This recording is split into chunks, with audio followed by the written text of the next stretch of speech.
Alrighty, so next we are going to turn from business to advocacy, and our next panel is getting engaged in business advocacy. It's going to be moderated by one of my good friends, Jessie Luther. She's a Montana Chamber of Commerce board member and lobbyist at Taylor Luther Group.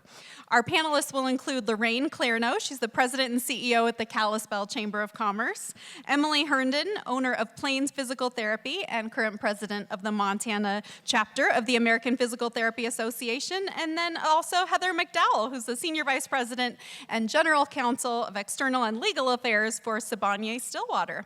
Please welcome our panelists to the stage. All right. Thank you, Courtney. Hi, everyone. It's so good to see you on this finally snowy Wednesday. So we've got a great panel for you talking about the business role in advocacy. And my contribution was I got to do the tagline of, if you're not at the table, you're on the menu, which is something that rings true in my career, and I encourage folks to be engaged when you can. So with that, we're going to do this panel. We're going to ask these lovely ladies up here with me their thoughts on business advocacy and why and how they engage. So my first question is going to be for Lorraine. How would you define business advocacy, and what does it look like in practice for the Chamber of Commerce in Kalispell? All right, thank you very much for having me here today. Every Chamber of Commerce, we have a saying, if you've seen one chamber, you've seen one chamber. And that's because we're all made up of our very unique communities and the members that make us whole. For me, business advocacy is absolutely the key to all of our overriding missions, which is to strengthen our local economies. We all get there different ways.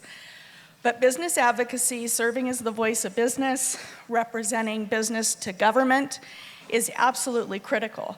And as local chambers of commerce, we have to do that very mindfully, and we need to do it based on our membership.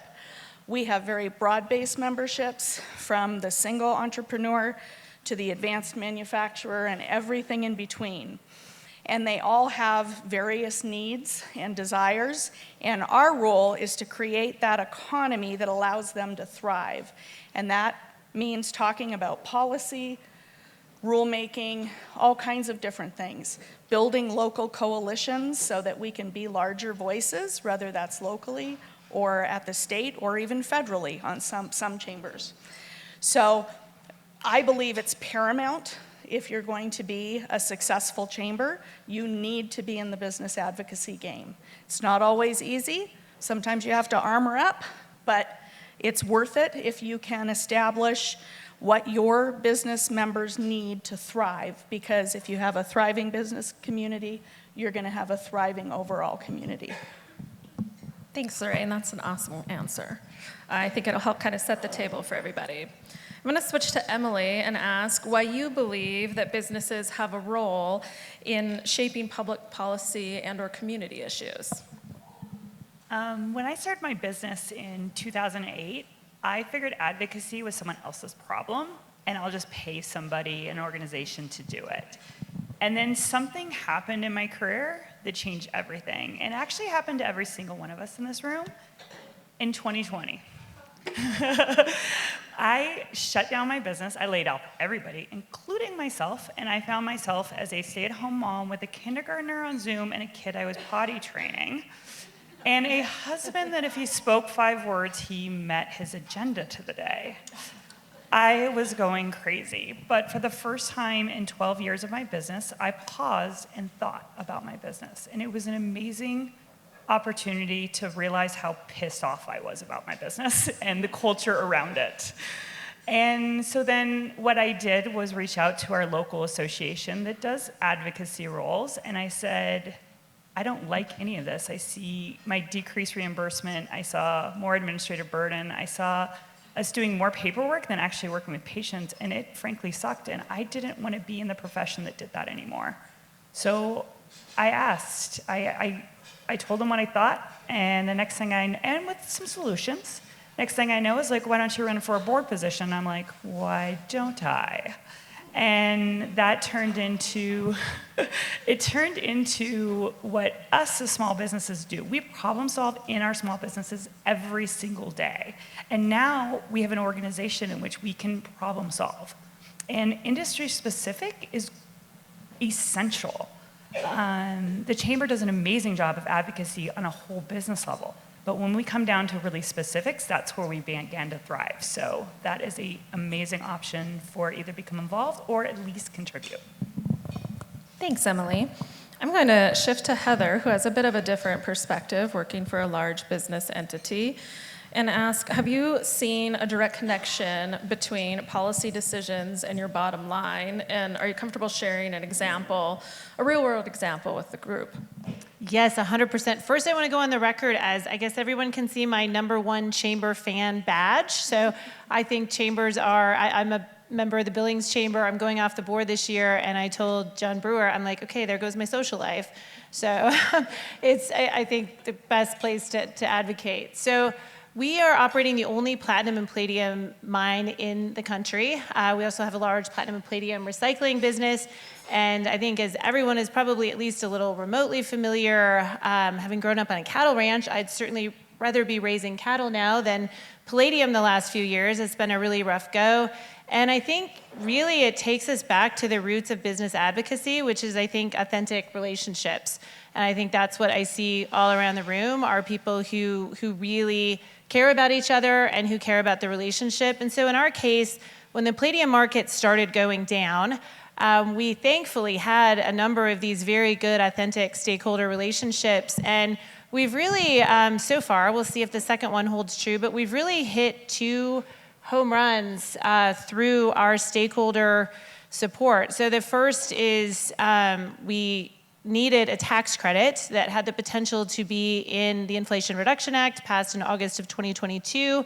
Unfortunately, the way the bill was originally drafted, it would have exempted mining and processing operations except for the final refining step. Otherwise, the tax credit was fantastic. It would give a 10% production tax credit to all your production costs. In our case, in that first year we could claim it, we spent about $700 million on our gross costs of mining. That's on people, contractors, vendors, and then another $700 million on our recycle business purchases. So we were looking at, in that year, a $140 million tax credit. We started really, this was at the end of the Biden administration, we started really engaging with Senator Tester's office, really having him understand the importance of this, understand also that there aren't many people similarly situated because we're not really doing much critical minerals production in the US. We would love to be doing more. And Senator Tester ultimately walked over to the Treasury Department and he said, this is important to me, this is important to Montana, and you're going to change the rule. And the next day, the Treasury lawyer drafting the regulation called me and said, here's what we're going to do. Are you okay with it? And I said, that sounds amazing. I have never had any rule drafter in the federal government. You don't really even know if they're people. Obviously they are. I had a great relationship with this guy for about a week until we got the language right. And unfortunately now that tax credit has been sunsetted in the reconciliation bill last summer. We hope to get that undone. But it literally has that huge impact. And it was only because we had these real relationships. We went and we spent a lot of time, and he went and did that for us. We're dealing with a similar issue, Russian tariffs on Russian palladium.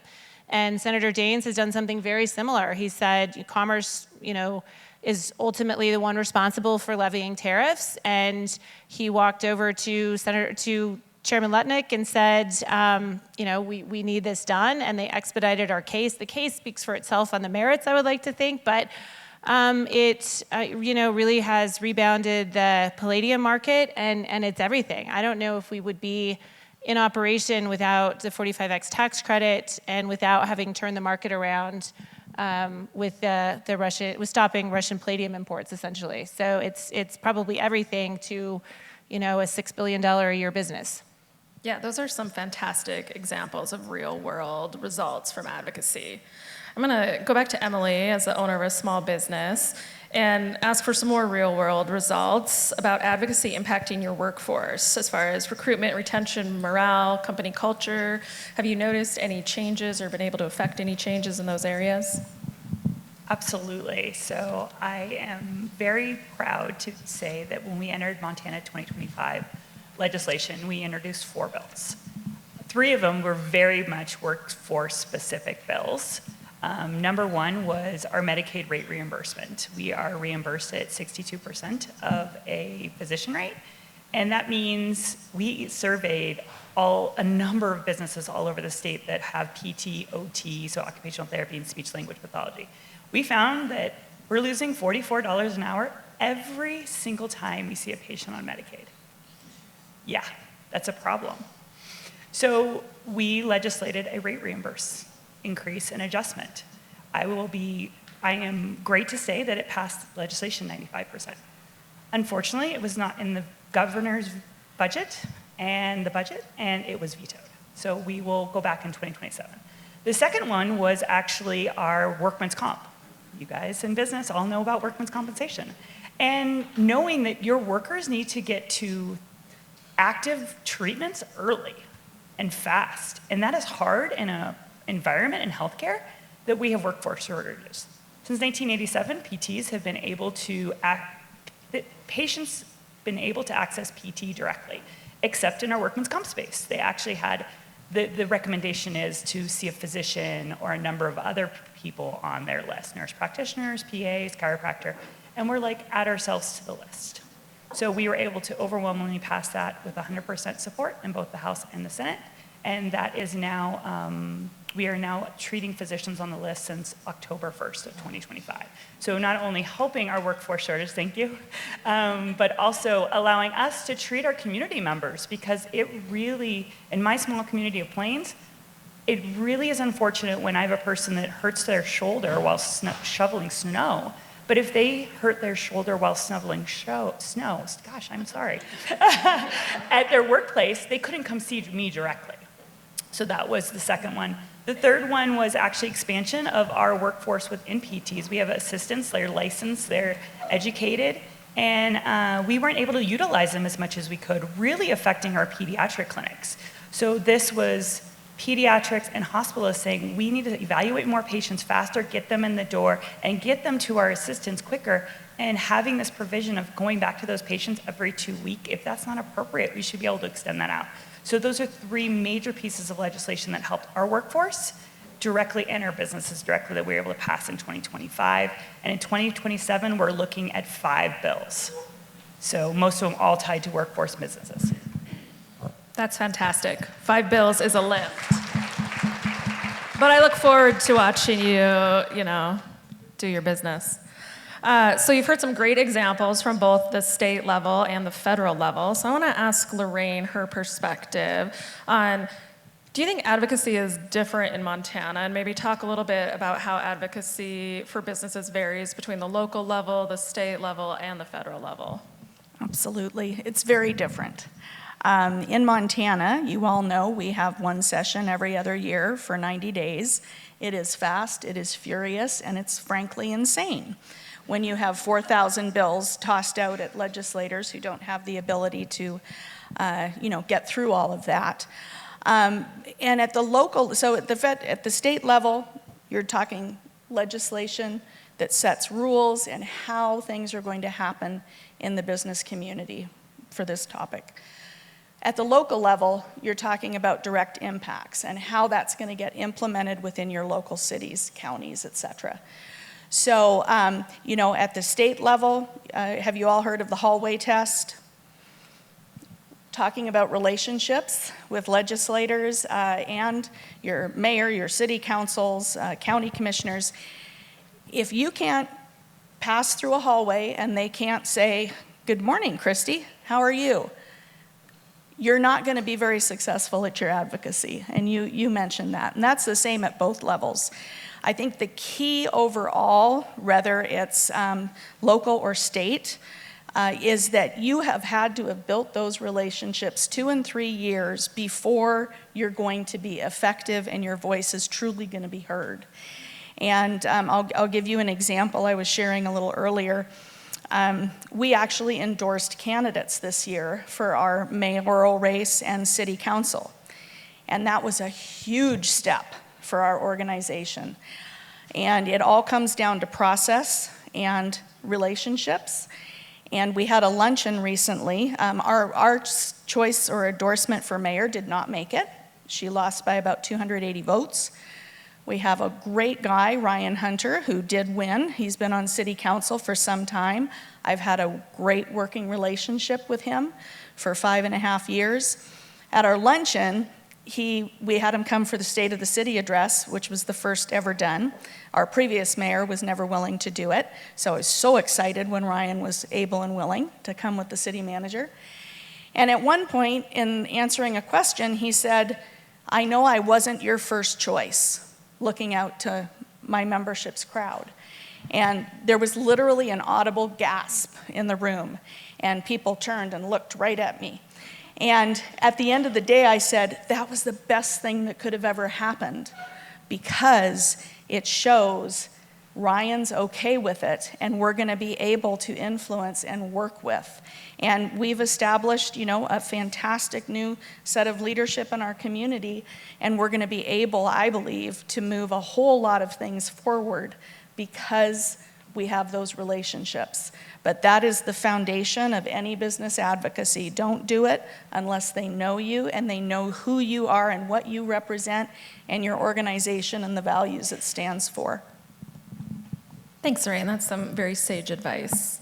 I'm going to go back to Heather and ask, what responsibility do you think that business leaders have to represent voices that may not have those relationships and therefore may not otherwise be heard in some of these discussions?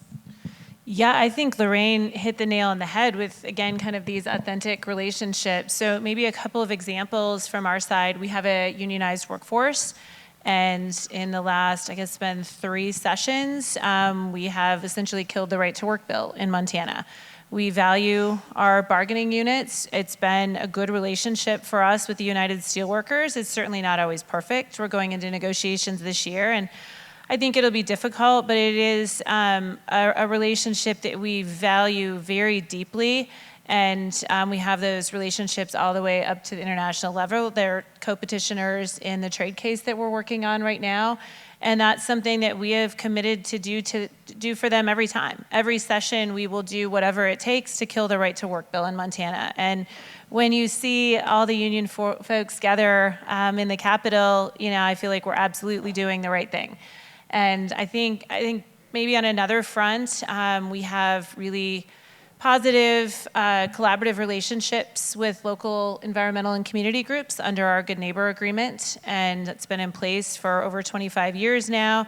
And so oftentimes on environmental issues, we will take a position that is slightly different from our industry groups and from others, and we think that that's something we're very committed to doing. That's the value system that we set, and I think that these authentic relationships, one of the most important parts of them is really setting boundaries and saying, we're not going to jump on a bandwagon just because we happen to be a member of an association or whatever. We have a lot of stakeholders that we have different relationships with, and each of those relationships has commitments. And we often have to sort of sit down and say, which commitment wins here, because you ultimately have to take a position. It's just the title of this program. If you don't take a position, you're going to be on the menu, and sometimes it's difficult. And I would say, some associations I feel like we're members of to keep them from doing stupid shit. That's just the truth. And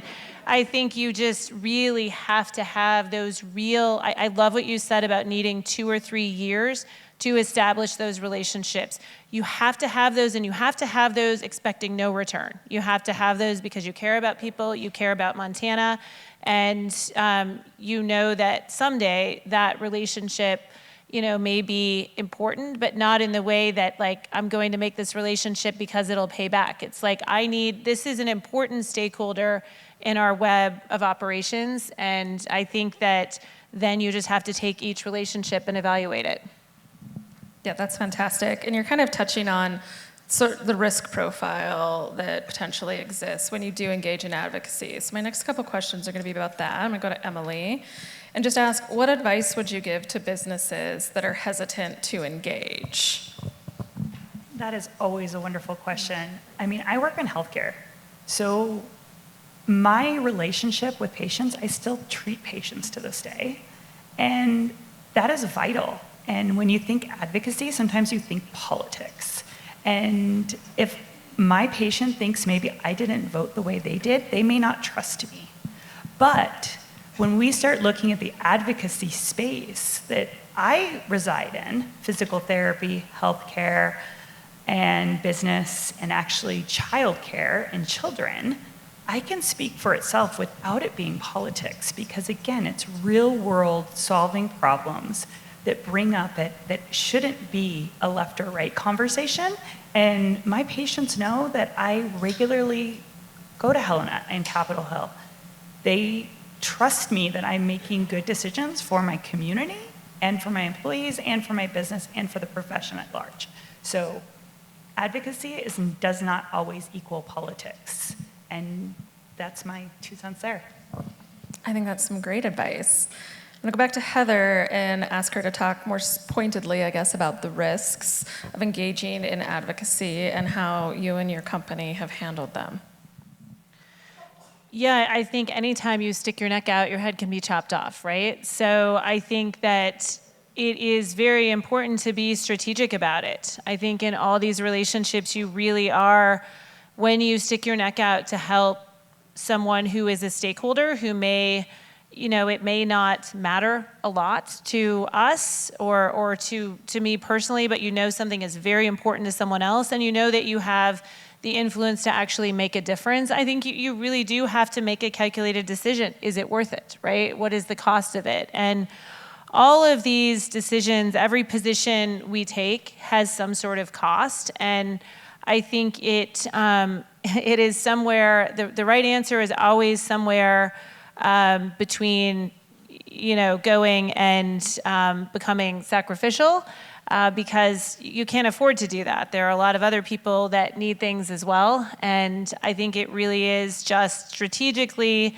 deciding where can influence be used to actually get done what needs to get done. Sometimes when something is never going to happen, no matter how much influence you use, it's a good time to stay out of it. It doesn't, it doesn't matter. It's not going to end up in a result. And I think it is just a matter of choosing wisely and then communicating those choices so that everyone knows when you take a position that might be surprising to other stakeholders, they know exactly why you've done it. And they know that it was worth it. I think you don't ever do anything that doesn't matter. Also good advice. I didn't tell Lorraine that I was going to ask her this line of questioning, but I think that it's good to also hear from a local chamber membership organization perspective when you're making decisions as an organization with all of your members and their varying viewpoints. What are some of the risks of engaging in advocacy, and how do you deal with those as an organization? You're absolutely right. There's risk in every piece of this ball game, business advocacy. You have to make sure that your members are first, they feel heard, they've given an opportunity to weigh in. You have to have a process that's strategic, deliberate, and one you can fall back on to explain the outcome of your decisions and what you will support or not support. Having those things in place, your communication is everything. And if you are able to communicate the why, the how, and the what consistently and very transparently, I think that is huge. For chambers of commerce, it is vital we remain nonpartisan in my world. We're not pro-D, we're not pro-R, but we sure as hell are pro-business. And we are gonna come out strong where we feel we have done that vetted situation and process to get where we are. One of the examples I could give you is in July, this July, the Kalispell Glacier International Airport is going to be closed for 5 out of 7 days a week for a runway repair. Tourism is our mecca. Very concerning for our small businesses. And the bigger groups, they'll survive. They've got the capital, the assets in the bank. But for our small businesses, it was huge. We ruffled a lot of feathers as the Kalispell Chamber because we came out and had public conversations about how that decision was made. Was economic impact taken into consideration? We contracted for an economic impact study, which showed it could be up to a $28 million loss in Kalispell, not Flathead Valley. So you can expand on that. And so we did. We ruffled a lot of feathers. But what it's done is allowed us also to build a coalition around that so that we can talk mitigation and what can we do now. We know it's happening. We were unsuccessful at getting the airport to change their strategy. So now let's lock arms and figure out what we can do to mitigate that loss. So there's risk in all of it, whether it's a very honed local issue or whether you're talking to government officials at any level. Absolutely. And that's a great example of how businesses collaborating can amplify their impact and get changes for the greater business community. And Emily, you are president of a small association. It's similar to the Chamber. It's a membership organization, although you're all physical therapists. So how does your organization navigate dealing with and making decisions when you may or may not have members on opposite sides of an issue? Yeah, very strategically. So I love that Todd O'Hare talked about the strategic framework and strategic planning. Our organization goes through that every 3 to 4 years, depending on how long we want to make a cycle. So we have that right up front. We have our mission, we have our vision, and we have our core values, and we're referring to it now as strategic framework. So we have these 3 pillars that we work around. So when my members come to me and say, hey, I like to do this needs, actually, they usually come to me and say, this needs to happen. And I'm like, well, actually, I am very transparent. If you'll look at our strategic plan, which is on the website, which we present about a lot every time we meet, it doesn't fall on those 3 pillars. So I'm so sorry, I hear you. I need you to, the next time we go around, talk about this, have conversation. Or if it's within the framework, we're also a member organization that's small. We're volunteers. We do have an executive director. We do have lobbyists, which is amazing. But most of our volunteers are doing this for absolutely free. So a lot of times when a member comes to me, I'm like, are you ready to stand up and do the work? And if they say no, then I'm like, well then, I'm sorry, I can't help you. So if you do come to an industry organization with a solution, be ready to work. Absolutely. There's a lot of work that goes into advocacy. I think I'm going to ask you all my last question, and then maybe we can open it up and see if there are any questions from the audience. But I want to give each of you an opportunity to answer this, and I'll start with Heather. If you could leave the audience with one takeaway about why advocacy matters, what would it be? Yeah, I would say it's that people matter and that it's everyone that you're meeting at this event really has the ability to change the direction of something you want to do in the future. I know one time I was slated to go to some meeting, it was probably a chamber meeting, and my boss said, well, Heather, I've been with you at events, like, why do you need to go to this? You already know everyone. And I just looked at him and I said, how do you think I know people, right? I've gone to 1,000 cocktail parties by myself when I didn't have time to go, when, and everyone that I look out here that I know, you've all done the same thing, and you just never know, especially, I think business advocacy, if you're a curious person, it's like the perfect match. That's actually what you should be doing, because you meet all these interesting people, and then someday you'll say to yourself, gosh, I met that lady at that event, and this is exactly what she does. And I think it really is like a massive web of intersection. We always say in Montana that there's only 2 degrees of separation instead of 6. And sometimes I really think after you've been here a long time, there's only 1. And that's the brilliance of doing it. You always know someone who does that thing. And so I think, it's because people matter, and I mean, we're living in Montana for a reason. I think almost all of us are living here because Montana matters. Great advice. Lorraine, what advice do you have for the group? I guess I would end with saying that business, if you believe The strength and health of your business community is the foundation for everything else that happens in your community. Advocacy is a game you need to get in the sandbox and start learning about and figuring out and talking to people who have done it for a long time and figure out what works for your organization and your community, because they're all going to be different paths. But that business voice in particular, I believe that leaders in larger organizations have a huge responsibility to kind of map that path and be willing to speak for those smaller businesses and Main Street businesses that are too busy. They get to work at 6 in the morning, they're in their stores till 9, or restaurants. There's a responsibility, I believe, for all of us as a business community in our local community to rally together and do what we can to be that voice of business wherever that may need to fall. Also fantastic advice. Emily, a final takeaway? Be curious. Don't be afraid to try it out. Something as simple as a letter, something as simple as a Hill Day, something as simple as having a conversation with an elected official about what you do. Be curious about them. Be curious about what they're doing. Be curious about the airport problem. Then you understand what the problem is. And don't hesitate to. I am more proud of last legislation because of some of the number of individuals that stepped up for the first time.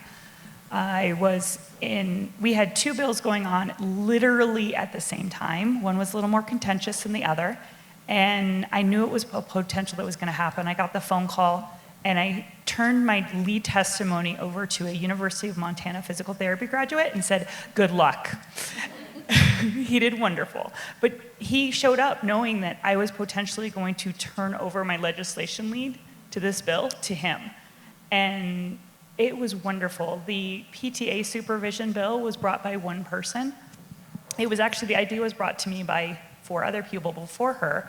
But the 5th one, actually, I looked at her and I was like, we have 3 bills going through. We can't do a 4th bill. So if you're going to want to do this, you're going to need to stand up for this. And she's like, okay. And I go, so I need a bill written and a bill sponsor before I'll even begin to commit our organization to helping you. 3 days later, she's texting me with a bill. And I'm like, oh. 3 more days, she's been texting me with a sponsor. I'm like, okay, we're all in. So that is the power of one person changing a bill that affected nearly 50% of our industry. And that is amazing. So be bold and be curious. Some more great advice. I guess I'm going to end. I know that I'm not technically on the agenda, but since I do this, I think that you guys should not be afraid to engage. I'm not going to lie to you, it's super awkward. And when everybody starts somewhere, and so it's like you're an adult, you're establishing your career, your family, whatever, and you have to start going on a lot of really awkward first dates with people that you don't know and you may not like, and you don't know if you have anything in common with them. But it's really important that you engage and you don't be afraid to engage, because if you're not part of the conversation and you're not at the table, someone else will sell your interests down the river and not look back, because they're the ones protecting their business and their interests. So just don't be afraid to engage. And we have time for maybe a couple questions, Matt, if anybody has any.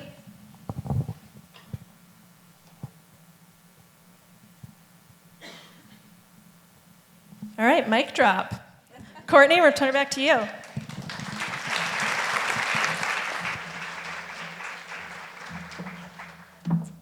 Thank you, ladies.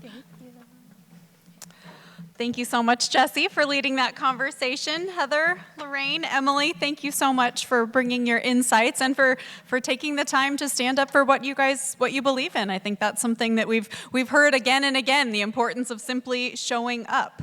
I thought about, as they were talking about those relationships, are we listening so that we can talk? Are we listening to be heard? Or are you really listening to understand where someone else is coming from and what they have to say? So really appreciate those conversations.